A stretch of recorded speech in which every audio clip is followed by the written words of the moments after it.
teu modelo financeiro vai quebrar.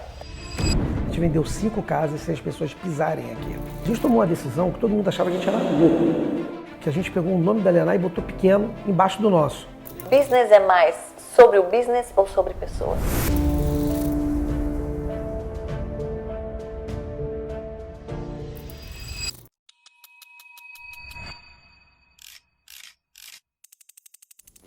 E aí, você está preparado para o futuro que já começou?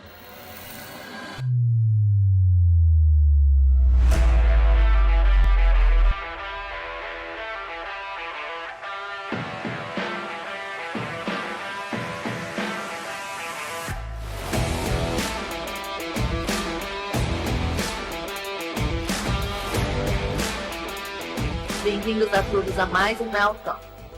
Mel Talk tem o propósito de trazer a inspiração através da verdade, para que você olhe no espelho e viva de uma forma mais feliz, mais leve e abundante.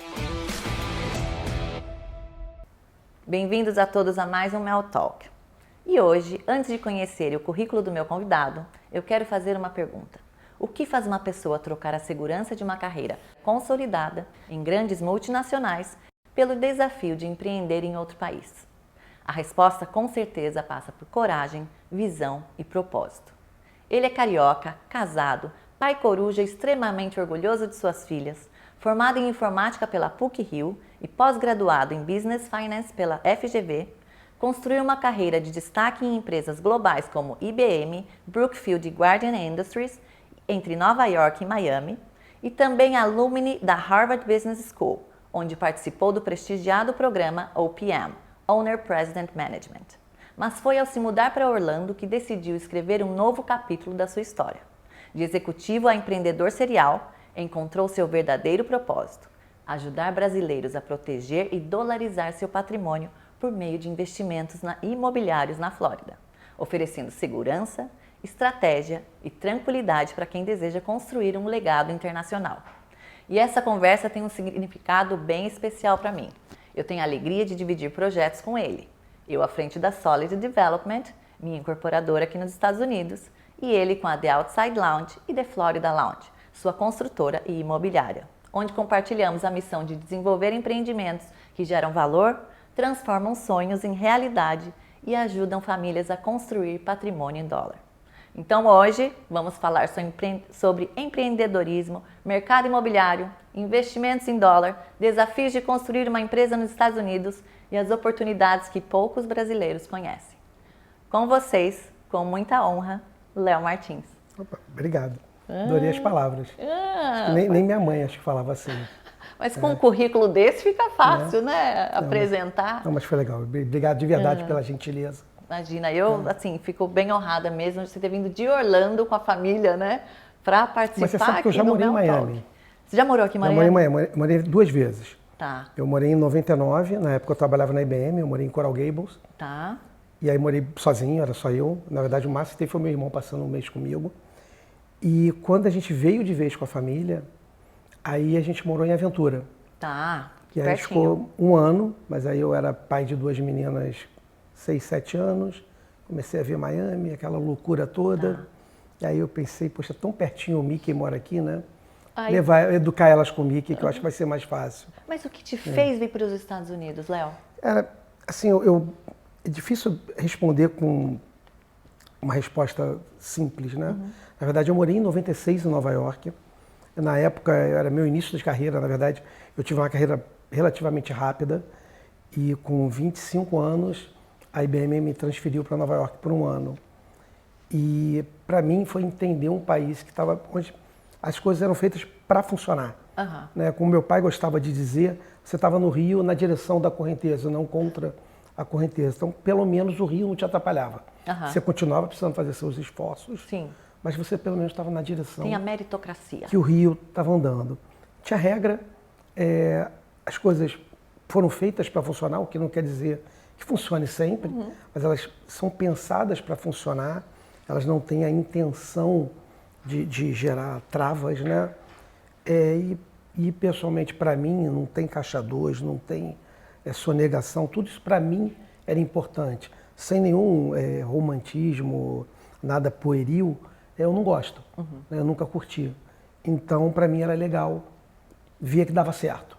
E aí voltei para o Brasil, eu era muito jovem, voltei para o Brasil, fiquei mais 3 anos no Brasil, e aí a matriz da IBM saiu de Nova York e foi para Miami, né?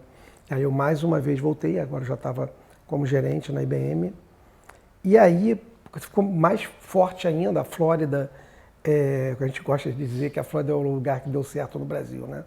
Então, assim, a Flórida é muito parecida com o Brasil em clima. Para mim, sou carioca, o clima é muito legal, tem a praia, é fácil das pessoas virem te do visitar, Brasil pra né? cá. Quer dizer, quem vai morar na Califórnia, caramba, são quase 2 viagens, né? É. E aí, isso ficou mais forte ainda, só que aí depois eu saí da IBM, um headhunter me levou para uma outra empresa, e aí aquele negócio começou a ficar, pô, como é que eu faço para voltar? Em algum momento, no Brasil ainda, eu virei empresário, basicamente em tecnologia, no mundo digital. Então você começou a empreender lá? Na verdade, eu meio que fui forçado a empreender, porque eu junto com os amigos, a gente comprou uma empresa, que era do meu irmão, e aí eu me vi forçado a estar ali, né? Eu me senti obrigado, eu tinha tido um negócio antes com um cara que trabalhou comigo na IBM, e sentindo tudo aquilo que o empresário sente no Brasil, né? E poxa, eu sempre tentando, cara, como é que agora eu crio um alinhamento lunar para fazer com que esse empreendimento me leve para os Estados Unidos. E era difícil encaixar, eu tinha levado uma agência digital da Espanha para o Brasil, então eu era presidente da agência lá, e a gente estava trazendo muitas empresas espanholas para o Brasil e fazendo todo esse trabalho digital, e não estava fácil.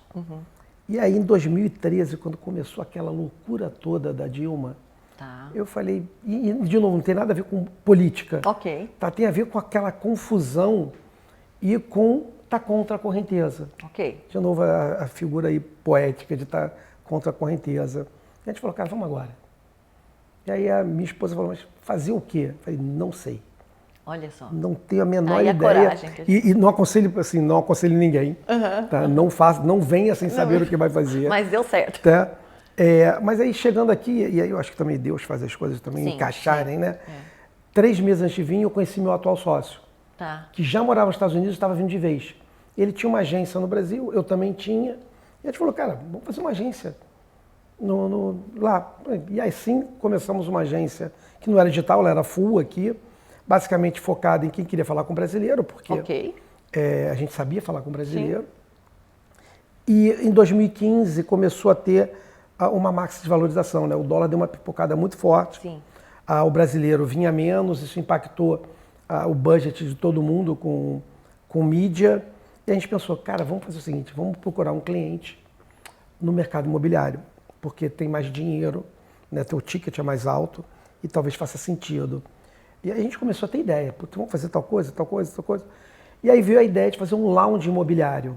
Né? Então a ideia era essa, vamos fazer um lounge, vamos trazer construtoras que não briguem em produto, a gente vai brigar... Por isso The Florida Lounge. É isso. A ideia era fazer um lounge, porque na verdade a ideia veio dos feirões, só que o feirão, o meu sócio gosta de dizer, que é um corredor polonês, onde o pobre coitado do cliente entra e todo mundo briga por ele. Começa a panfletar, E a ideia não era fazer isso, a ideia era fazer um lounge.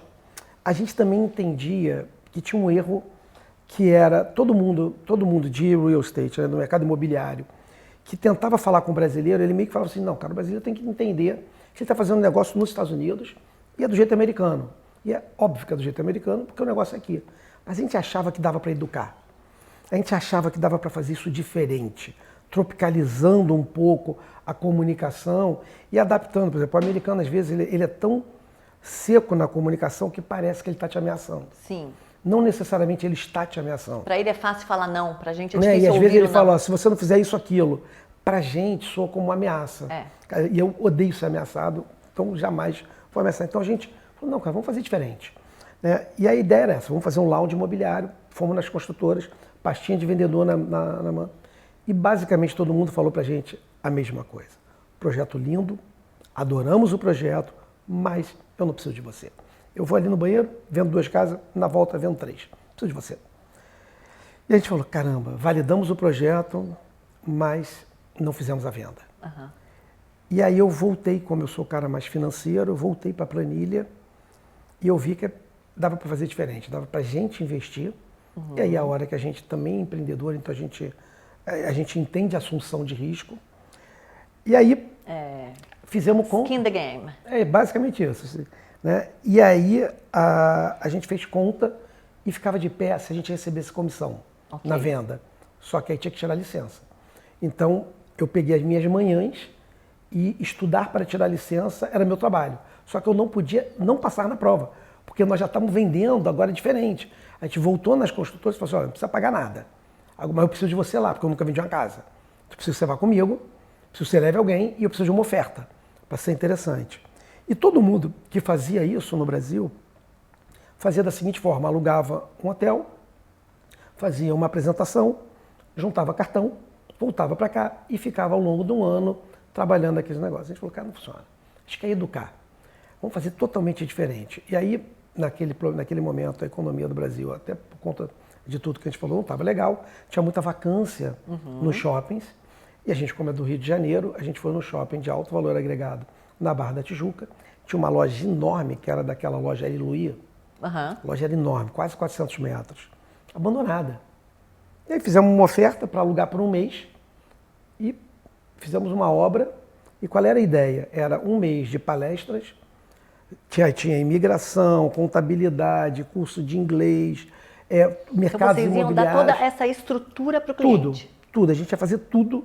Né? E a ideia era, a gente vai fazer tudo isso e vamos vender um imóvel aqui, isso aqui vai pagar, isso vai fazer sentido aqui. Né? Só que todo mundo falava o seguinte, cara, vocês estão fazendo um modelo, não vai ter venda, porque as pessoas vão querer vir para cá. E tinha um executivo da maior construtora dos Estados Unidos, cara muito, muito, muito bacana. A gente é muito grato por tudo que ele fez com a gente.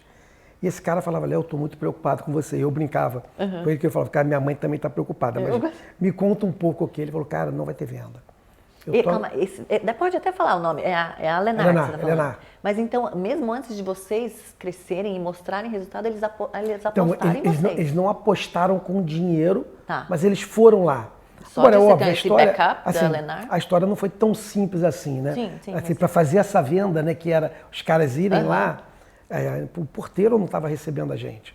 Né? E aí teve um dia que o meu sócio falou, cara, hoje a gente fala com eles. Meu sócio foi para o estacionamento da Lenar, estacionou o carro, parou e ficou esperando né, esse executivo sair do carro. Quando ele saiu, ele casualmente encontrou com ele e daí em diante o negócio fluiu. Mas o fato é, o cara falou, não vai ter venda, porque o brasileiro precisa ver. Aí eu falei para ele o seguinte, vai ter venda. Ele falou, como é que você sabe? Eu posso falar uns números da Lenar? Até que eu dei uma pesquisada aqui, gente. É assim... Não, a Lenar é gigantesca. Ó, só para vocês terem uma ideia... um adendo aqui da Lenar. Em 2025, a gente está gravando hoje em 2026, tá? Então, em 2025, o mercado andando de lado aqui nos Estados Unidos, não tá? O mercado comprador. Sim. Tá? A Lenar vendeu 82.583 casas no ano. Isso faz 6.882 casas por mês, 226 casas por dia, 9,4 casas por hora, uma casa a cada 6 minutos e 20 segundos. Isso significa que nesse bate-papo nosso aqui, eles já venderam algumas casas. Esse é o tamanho da Lenar para vocês conseguirem um parceiro desse. Não, eles são gigantes. Parabéns. Mas a história fica melhor, eu acho, na minha opinião. E aí ele falou isso, e ele falou com carinho, não foi com uma visão pessimista. Na verdade, ele estava querendo falar o seguinte, cara, o teu modelo financeiro vai quebrar. Era isso que ele queria dizer. E eu virei para ele e falei assim, cara, a gente vai vender casa. Ele falou, cara, como é que você sabe? Eu falei assim, porque a gente precisa. A gente vai vender porque a gente precisa, ponto. Eu vou ignorar a dificuldade e a gente vai vender casa. Ou é vender ou vender. E a gente vendeu, durante o evento foram 800 atendimentos. Uau! 600 únicos, 800 no total. A gente vendeu 5 casas sem as pessoas pisarem aqui. Olha só. Né? E o que a gente percebeu? Que quando a gente mostra que a gente está lá, de novo, skin de game, né? A gente está lá, a gente não é um evento, a gente está ali. Né? A gente está tirando todas as dúvidas, a gente não está com pressa, a gente precisa vender, mas a gente não está com pressa. São duas coisas que parecem antagônicas, mas não são. Né? A gente elevou o nível de confiança a ponto que até hoje 95% das nossas vendas, a pessoa não vem aos Estados Unidos antes da compra. É um número, na minha 95, opinião... super alto. Na minha opinião, é um número. Não, é confiança total. Antes desse mundo todo, pós-pandemia, que tem lives e não sei o quê, nós já fazíamos. Porque a gente fazia live, alguém na loja, eu ia para uma casa aqui, com a pessoa na linha, vamos embora, vou lá, dar zoom. Já mostrava. Né? E o que aconteceu? O evento foi muito legal. Foi assim, só que nós vimos vários defeitos. Tá. Né? Que ninguém via, mas a gente, de novo, nos bastidores. E a gente resolveu fazer de novo em dezembro, né? De novembro para dezembro, porque a loja ia ficar vazia. E quando a gente voltou na Alienar, aí sim o modelo para a gente estava validado. Por quê? A Alienar falou, olha, não vai mais ninguém. E eu vou fazer por vocês o que pagando nós não fizemos. Eu vou dar a marca para vocês no Brasil. Uau! E aí você imagina, a gente não tinha, tecnicamente, um mês no mercado imobiliário, né? E a gente estava ganhando a marca, e é literalmente ganhando, porque não teve valor. Pelo contrário, no segundo evento eles até nos ajudaram nos custos. Olha só. E aí a gente ganhou o licenciamento da marca da Alienar. Então, assim, isso tinha um nível de responsabilidade tão grande que quando a gente fez o contrato, você imagina a gente fazendo contrato com os caras. com 6 casas por minuto, né? Por minuto, Né? Cara, assim, não é fácil. E a gente colocou uma cláusula que a gente era exclusivo na loja. E fora da loja, não. Então, essa é a primeira coisa que não foi fácil, mas botão. A segunda coisa, que foi uma decisão, até outro dia perguntaram pra gente, uma decisão difícil, né? A gente tomou uma decisão que todo mundo achava que a gente era louco. Que a gente pegou o nome da Alienar e botou pequeno embaixo do nosso. E eles que são gigantescos. Que são e que já tinham, né? Então era The Florida Lounge by Alienar. Né? E todo mundo falou, não, eu falei, cara, só, a gente vai construir a nossa marca. Eu não vou construir a deles. Tem pretensão, né? Os caras já com a marca gigante. Mas basicamente a gente falou, cara... construíram de né? vocês também. E aí, isso foi tão importante, essa decisão, porque em 2020, na pandemia, eu precisei devolver a marca para eles. Tá? Mas você vê como é importante você ter o contrato que te protege, mas ao mesmo tempo você fazer o que é certo. Né? A gente se pegou na seguinte situação. Cara, como é que a gente faz uma venda de algo que não é na Alienar e prova que essa venda não teve origem dentro da loja? Né? E não teve não tinha um contencioso, ninguém estava brigando com a gente. E aí a gente tomou a decisão que a gente só ia vender Alienar. Independente do contrato que nos dava o direito de não vender. Né? Mas a gente achou que era mais importante a gente manter a nossa palavra e sem ter que... Tudo que você tem que explicar é ruim, né? E até falando isso, sobre business. Business é mais sobre o business ou sobre pessoas? E aí é bom falar disso, né? A nossa empresa tem missão, né? E tem valores. Primeiro valor são pessoas. E é muito claro, não é o cliente, são pessoas. A gente entende que o nosso negócio é colecionar gente. Por isso a gente não faz pressão de venda, de novo. A gente vive disso. Então a gente tem que vender. Sim. Aliás, vocês aí, todo mundo comprando casa até o final do dia. Pois é. Né? Porque no final é sobre isso, né? Aliás, tem umas que eles construíram para mim, tá? Que estão da Solid, lá em Clermont. Aí se comprar, resolve 2 coisas. E o que acontece? É sobre gente.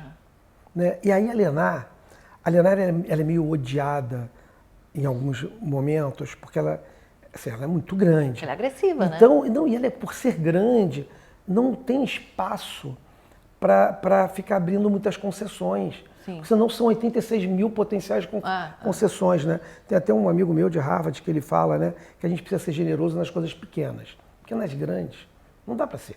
Então você imagina, né, o desafio que não dá para agradar todo mundo. 86 mil casas. Então, tem pressão de venda, quando está chegando a época de relatório de bolsa de valores, a pressão aumenta. Então ela é meio que odiada por isso. Mas como a gente está falando de colecionar gente, na crise imobiliária acabou o drywall. Não tinha drywall na cidade. Faltou material. E de repente aqui em Miami surge um cara com drywall, né? Que era um drywall vindo da China.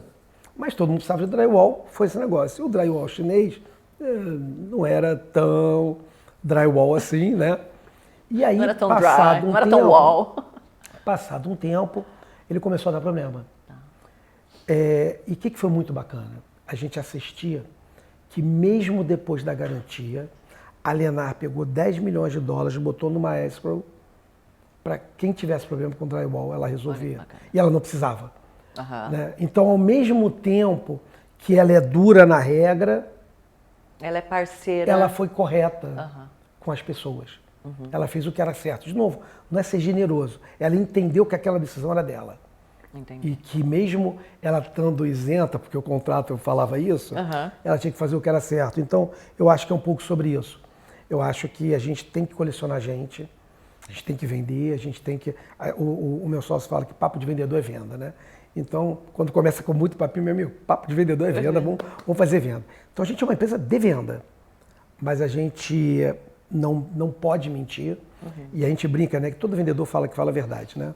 Pelo menos eu não conheço um vendedor que fala, não, eu estou mentindo para você, mas compra mesmo assim. Mas eu brinco que eu provo que eu falo a verdade. Porque a gente criou uma cultura tão forte de pessoas que eu começo a falar com você, 1 hora de conversa, o meu sócio chega sem falar comigo, ele senta, eu saio, ele fala meia hora, chega a minha gerente no Brasil, pega o lugar dele e eu volto para terminar. Você não consegue fazer isso com a mentira, porque a mentira precisa ser combinada. A verdade você não precisa combinar. E ela também não precisa ser igual. Não necessariamente ele vai falar a mesma coisa exata. O núcleo vai ser. Mas ele tem o gosto dele, tem coisas que ele gosta mais. E a forma também de explanar. Gosta menos, a maneira de falar. Mas dá para fazer. E é fácil reconciliar aquilo que ficou diferente, né? Então, a gente volta para o ponto. A gente está fora do nosso país, né? Então, eu acho que a gente tem obrigação de defender a nossa nacionalidade. Tá? Na minha casa, tem 2 regras que são inegociáveis. A primeira é que só se fala português dentro de casa. Até porque a minha pequenininha de 6 anos, se não falar português dentro de casa, não vai se comunicar com as avós. Ela precisa se comunicar com as avós. Né? Sem contar que eu acho que quanto mais idioma você fala, mais a sua cabeça abre. Né? Mas a segunda coisa, todo mundo tem que ter orgulho de ser brasileiro. Você não, e de novo, não tem nada a ver com política. Você pode odiar o político que está ali, mas você tem que ter orgulho de ser brasileiro. E daí até o Elon Musk ele fala não só ele, né? Eu queria saber se você concorda, que eu ouvi ele dizendo esses dias até, que o país não é sobre a geografia, mas é sobre as pessoas. Claro, não tenha dúvida. E eu acho que a gente tem coisas espetaculares.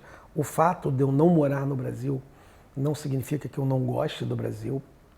E de novo, e não tem a ver com se eu gosto do político ou não gosto de político, qual que eu gosto. Na verdade, eles não representam o país. Eles estão lá naquele momento mas assim, nosso país é muito bacana. A gente tem, assim, eu costumo brincar que o brasileiro vê curva, a gente vê nuance, né? A gente tem uma velocidade que é óbvio que a gente pode usar de cintura. Como tudo, a gente pode usar para o bem, usar para o mal, mas eu acho que se a gente não tiver fora do país orgulho de ser brasileiro, a gente vai criar crianças que se sentem, né, cidadãos de segunda categoria. Porque você imagina, se o meu país é uma porcaria e eu não tenho orgulho, e eu estou aqui e eu não sou desse país, então eu sou de segunda categoria. Nem de lá, nem daqui. Eu não acho. Você pode ver executivos brasileiros extremamente bem posicionados. As maiores empresas, os grandes executivos são brasileiros. E todo mundo gosta de trabalhar com o brasileiro vê a solução, não foca no problema, sabe? Então ele tem hands-on, ele vai lá e faz as coisas acontecerem. Então acho que é muito importante isso. E a gente tenta colocar isso na empresa. Né? A gente tenta de verdade. E, olha, não tem a ver com ser perfeito, pelo contrário, é impossível ser perfeito. A gente não promete perfeição. O que a gente promete é que a gente vai estar lá tentando ajudar. E a gente nem sempre consegue resolver problemas. Os problemas acontecem, eu brinco. De vez ainda quando, mais com construção, a gente fala, né? Trabalhar. Não, eu brinco. Na parte de obra, um pepino por dia. A gente tem um momento na venda, né? Que é quando tem a inspeção na casa. E o comprador tem a seguinte coisa: está fazendo a inspeção na casa, então minha casa não vai ter problema. Eu falei, meu amigo, não é isso. O seu exame tá bom, mas você pode sair e ter um ataque cardíaco. É a mesma coisa. O meu ar-condicionado lá em casa, ele não avisa com 2 semanas, vou quebrar daqui a 2 semanas. Ele quebra de uma noite para outra. Inclusive, na noite anterior ele estava funcionando, ele parou. Então mas a gente tenta colocar tudo isso com leveza.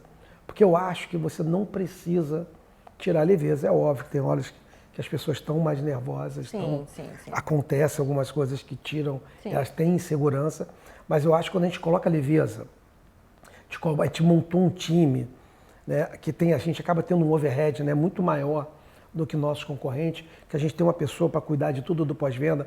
Pós-venda que eu digo, não é o pós-venda depois que entrou o dinheiro, né? É entre a assinatura do contrato e a entrega. Né? Então, na verdade, esse período aqui tem muito trabalho. Sim, e né? a pessoa fica ansiosa, cliente fica ansioso. E de novo, aí, às vezes está fazendo um financiamento e o banco pede 3 vezes a mesma coisa, e aí você acha que o cara do banco é burro, mas na verdade ele não é burro, ele está seguindo uma norma que de repente você não conhece. Então a gente tenta traduzir tudo isso em algo simples e leve, tentando baixar a energia, porque no final a gente tem que colecionar gente. Sim. Senão toda vez eu vou precisar de um cliente novo. Não, e olha os números de vocês, 95% são vendas de pessoas que não viram o imóvel. Imagina a responsabilidade que tem por trás disso. Né? Te vendeu uma vez, foi até num evento em Orlando, foi um grupo de empresários, e aí teve um cara que no meio da jornada comprou uma casa, né? E casualmente eu vinha para Miami, ele ia voar de Miami, eu trouxe ele, né? E aí vim batendo um papo com ele, falei, poxa, cara, a gente ficou super lisonjeado que vocês compraram a casa. E quantas vezes você já foi em Orlando? Não, foi a primeira vez. Falei, opa, você comprou na tua primeira vez? Falei, cara, e o que você conheceu? Só o que vocês mostraram. Olha, eu falei, cara... Isso que é confiança. Falei, caramba, o cara comprou uma casa basicamente dentro de um anfiteatro. E você se encontrou, então, depois que você montou... Então, na verdade, a gente gosta... Eu não é que necessariamente eu me encontrei. Eu tenho um pensamento assim, a gente faz o que a gente tem que fazer. Então eu não tenho muito, aí eu, Léo, tá? O meu sonho, eu gosto de ajudar. Eu de verdade gosto de gente. Né? Eu sou geminiano, gosto de falar. Então, gosto de contar história. Eu não sou pescador porque eu não gosto de pescar. Mas então, eu acho... Então são verdades. Fiquem tranquilos que são verdades. Mas eu acho que eu tenho vocação, porque eu gosto tanto de contar história, né? Falar por parábolas, esse negócio todo, né? E aí, é legal você ajudar pessoas. E sabe o que é bacana? Uma vez um policial militar truculento comprou uma casa. E foi uma jornada assim, diferente. Né? E de repente, o cara era muito truculento, ele falava o tempo inteiro que ele é pago para saber que vai ser enganado. Era um negócio denso, né? Esse cara se emocionou quando entrou na casa. Uma quantidade enorme de investidores que começaram dolarizando o capital com uma casa, hoje estão morando em Orlando e fazem parte do nosso ciclo de relacionamento. Tem um cara que ele não falava hambúrguer em inglês e hoje tem um filho americano, tem uma filha que está fazendo teatrinho, né? E ele fala, Léo, eu nunca imaginei que era possível fazer isso. Olha só. E tudo começou com ele, na verdade, esse cara foi até curioso, que tudo começou quando ele indo lavar o carro no shopping. Porque ele foi lavar o carro, o cara falou assim, não, volta no shopping que eu vou demorar. Deu de cara na nossa loja, entrou, quase comprou, mas ele estava vindo para Orlando de férias, e aí ele encontrou com a gente aqui e acabou comprando. Né? A gente tem um time que reverbera esse conceito, né, de cuidar de pessoas, né? E aí, engraçado, até saiu um vídeo essa semana, deu com o meu sócio, contando um pouco da história, né? Um pouco do que a gente está fazendo aqui. E eu contei uma história que é engraçada. Teu sócio mora em Orlando também? Não, meu sócio mora em Orlando. E eu contei uma história que uma vez entrou um cara na loja e começou a fazer algumas perguntas um pouco mais difíceis. E aí a vendedora achou que era melhor me ligar. Aí beleza, ela me ligou. E ela falou assim para mim, falou, Léo, eu já expliquei a nossa consultoria. Eu falei, opa, a gente não dá consultoria. Aliás, consultoria inclusive é cobrado. Se a gente for dar, vamos cobrar. Mas eu falei, não tem isso, cara. A gente faz o que tem que fazer, a gente ajuda em tudo. Ele falou, Léo, mas a gente é o quê? Então eu falei, a gente é maneiro. Eu falei, a gente é maneiro. Mas é um maneiro, parece que assim, maneiro no sentido seguinte, a gente não faz porque vai ter uma venda. A gente faz porque tem que fazer. E ponto. Né? As pessoas, e às vezes, a gente fez tão bem feito que o cara não compra casa. Porque ele viu que não era aquele momento dele. Não sei o que. Mas não compra no momento, depois acaba voltando. Uma vez um cara tentou me convencer, aí eu convenci a mulher dele a comprar a casa com todo o dinheiro que eles tinham. Falei, cara, eu concordo com a tua mulher. Eu até falei para ele assim, eu falei, cara, você não devia ter me contado. Porque eu ia lá motivado para convencer a tua mulher. Mas, cara, você me contou. Que era todo o dinheiro que tinha, melhor guardar um pouquinho. Cara, nós se mudando para os Estados Unidos com 2 filhos gêmeos, não dá. E né? Quando vocês chegaram, qual tipo de visto? Como é que foi essa parte do visto? Que é bacana o pessoal que está eu vim com L1, e aí uma coisa, embora eu tenha feito a brincadeira, né? Que eu vim com pouco planejamento, eu acho importante fazer direito. Tá. Sim. Então a gente Não, e vê... cada vez mais rigoroso, né? E assim, tem pessoas pagando preço alto por não ter feito direitinho. E às vezes elas não fizeram nem errado, elas só não fizeram direito. Né? Então eu vim com L1, né? E do L1 eu pulei para o EB1. Tá. Então essa foi a jornada. Na época que eu fiz o L1, era o visto que era relativamente mais fácil para o empresário fazer, ele agora ficou um pouco, ele continua válido, né? Mas ele ficou um pouco mais difícil. E daí o L1 você está embaixo de alguma empresa ou você... Eu, na verdade, no meu caso, a minha própria empresa estava abrindo uma empresa aqui e ela me expatriou. Ok, né? a Então, empresa te expatriou. E eu poderia tecnicamente ficar por 7 anos. O meu visto era de 1, Tá. o que é desafiador, porque no primeiro ano você tem que dar um determinado resultado. E a gente fala primeiro ano, mas pensa, ele vence em 1 ano, mas você tem que começar a renovar antes. Então dão tipo 9 meses que você está aqui, você não sabe nem onde é o banheiro ainda. E aí você tem que começar a renovar o visto. Só que a gente acabou ganhando algumas contas grandes no primeiro ano, então a gente já tinha gente trabalhando. Então o primeiro ano acabou sendo inclusive melhor do que o segundo, que foi ótimo, porque foi o primeiro ano que eu renovei. E aí eu renovei, cheguei a renovar 2 vezes e depois eu fiz um EB1. Tá. E daí, bom, a filha nasceu aqui, daí já é americana. A pequena, as mais velhas. As mais velhas são brasileiras. São brasileiras. Mas continua aqui nos Estados Unidos? Todas comigo. Todas Comigo. Então, paizão ou coruja? Hoje eu tenho 2 filhas. Só mulher em casa, só esposas, mulher. Só filhos. mulher, perigoso isso. Né? Posso contar algumas histórias sobre isso, que é realmente denso. Mas as 2 estão trabalhando na Disney. Olha só. Uma vai fazer psicologia, outra interior design. Que bacana, Então, que bacana. Legal, é bacana. E vocês gostam de morar em Orlando? Porque assim, eu moro aqui para Miami, não Miami exatamente, eu moro em Parkland hoje, né, que é noroeste de Miami. Gosto de Parkland. Então, lá é super family oriented, mas tipo, eu vim com as minhas filhas. Hoje eu tô sozinha. Então, numa casa, né, que não uso tudo. Então, a ideia é realmente eu descer um pouquinho mais. Mas me vejo morando em Orlando, por exemplo. Eu adoro Orlando. E eu gosto da Orlando sem os parques. Não é que eu não gosto dos parques, não. Sim, adoro, até porque eu vejo os fogos da Disney todos os dias. Mas Orlando é provinciano. Tá. E eu gosto desse negócio da feira. O final do meu de dar condomínio... bom dia pro vizinho. Então, e o final do meu condomínio é uma fazenda de blueberry. Que Aí eu saio para andar de bicicleta, tem umas vaquinhas, provavelmente não vão durar muito tempo. Né? Porque, assim, porque elas estão num lugar ali bem valioso. Né? Mas é legal, eu gosto disso. Eu gosto desse negócio, porque de verdade provinciano. E a cidade que eu moro, que é um Windermere, ela é uma cidade que ela seria o Leblon, pelo ponto de vista de renda per capita, e Petrópolis, pelo ponto de vista de estilo de vida. Então, eu estou num lugar que eu acho muito legal. Agora, eu sou feliz em qualquer lugar. Então, cara, eu fui feliz em Nova York, eu fui em Coral Gables. E daí é bacana, né? Até a gente colocar isso daí. Os nossos 3 pilares. Leveza, você tocou em leveza, abundância e felicidade.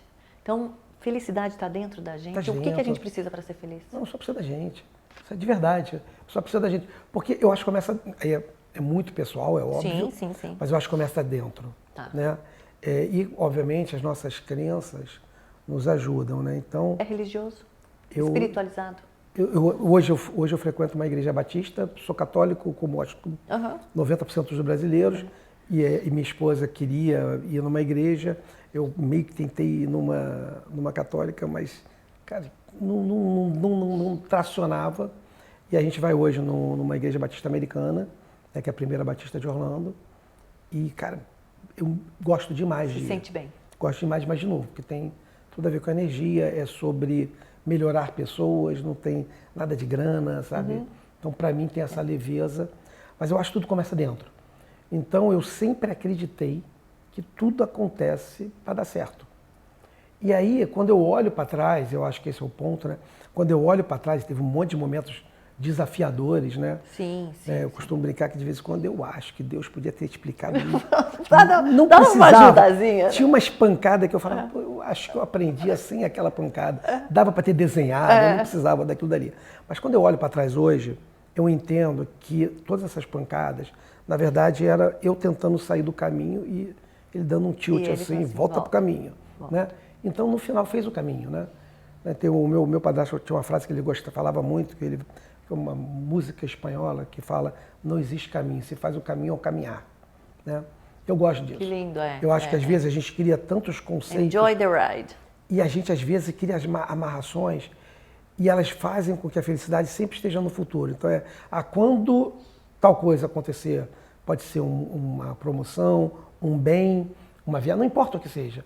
Mas aí você terceiriza, porque aí você fica naquela antecipação, não, eu vou ser feliz quando aquilo ali acontecer. Não, você tem que ser feliz com o que tem.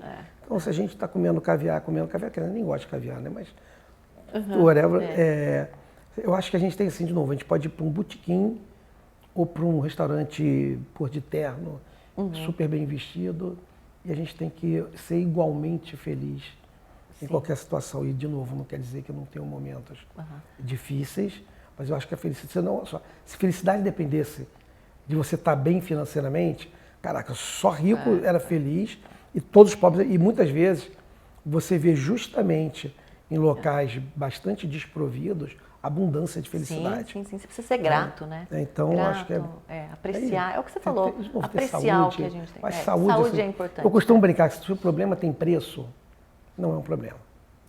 Pode ser difícil de você pagar, mas tem preço. Saúde, uma pessoa querida, parecia, a gente estava falando um pouco disso antes de começar. Isso é duro. Né? O resto. Né? Qual é a importância do agora para você? O agora é sempre desafiador, porque às vezes a gente perde o agora pensando no daqui a pouco. Às vezes não é nem na frente, né? Mas a gente vai ficando velho e a gente é um fruto dos livros que lemos e dos filmes que vimos, né? E tem um livro que eu gosto muito chamado Dom Juan e a Erva do Diabo. E nesse livro tem um pajé que ensina para ele o seguinte: olha, nós somos de uma tribo de guerreiros. Todos os dias a gente pode sair e não voltar. Então, eu tenho que curtir demais o presente e eu não posso me arrepender. Porque se eu me arrepender, eu preciso aprender.